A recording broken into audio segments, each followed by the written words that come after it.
Okay, guys, thanks for tuning in to my walk by Florida. And man, look at that. People throwing shit, paper on the ground. That's one thing I hate.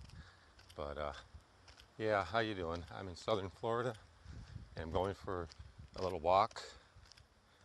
It's nice out, so I usually go for a 2 or 3, sometimes a 4 mile walk, brisk walk.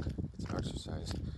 Keep that blood moving. I have to do it since my heart attack, or since my bypass surgery.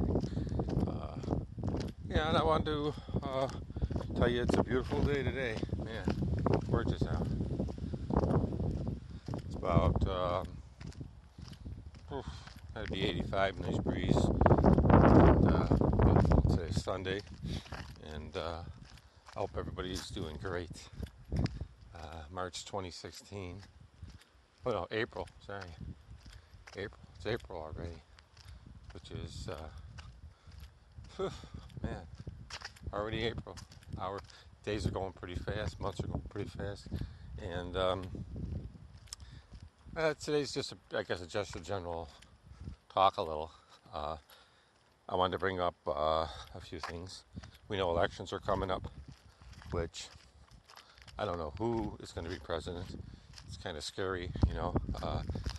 We know that we got Hillary and Bernie Sanders on the Democratic side. Those are going to probably be the primary nominations for the Democratic Party. And then for Republican, somebody's telling me Koch and Rubio or Cruz. I can't remember which one they said. So I don't know about Trump, if he's going to be in the ticket. We'll see if he gets the nomination. He says that other party in the Republican is going to get the nomination, but we don't know yet. We'll see. So let's go ahead and start our walk by. I keep saying drive by, so I'm used to driving a little less. So now they're walk bys. I'll be getting some more drive bys in some of the different areas because I have some different stuff to do. So I will be getting up. And here's, like you see, there's no sidewalks on any of these roads down here because it's more of a not a residential, it's more a rural, like country type. See, you have no driveways yet. They're going to be putting them in, but who knows if they will or not. It's kind of what your houses look like, basically. Arizona type stucco houses. That's kind of how they look. They're pretty. Just about all the houses in Florida are like that. Some have pools, some don't. But I just wanted to bring up a subject over here about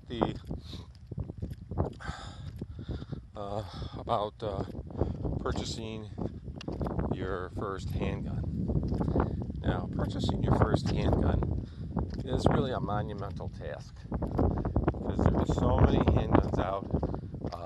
They make 22s, they make 380s, they make 9mm, Smith & Wesson 40s, 45s, 50X Express, 500 Magnum. There's just like so many guns out. It's ridiculous. And let's not forget 10mm. So when a first-time buyer is going to buy a gun,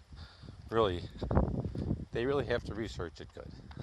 Now, there's a lot of nice videos on YouTube and on the internet and information, but if you could all shoot the gun first, that's what you really want to do.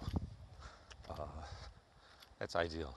So I advise, first of all, if you live in a good state, it's not a communist state or a totalitarian state, police state, or you can go and rent the gun at a gun store and shoot it without a permit, I would highly recommend that.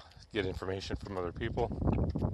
But usually for a first-time shooter, for somebody who's just buying a gun, that's never had one, I just would probably recommend a Smith & Wesson 40. And the reason I say Smith & Wesson 40, there's not a lot of recoil. It's a fairly big round.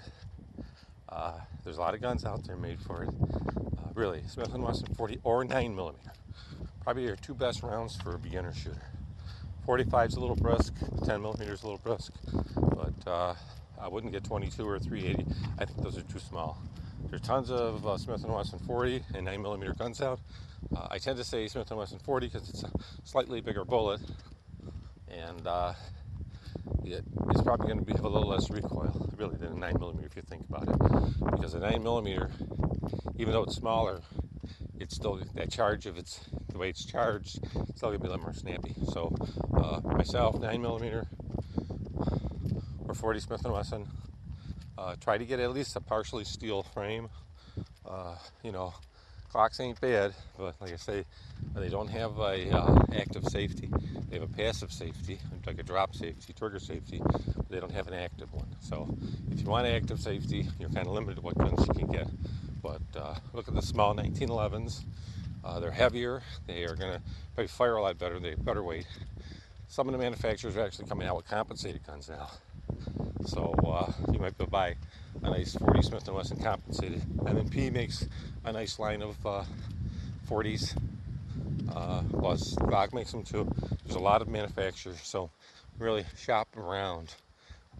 See if you can try the gun out. You want to be careful with something that has a lot of recoil because you won't be very accurate with it. And bottom line, accuracy.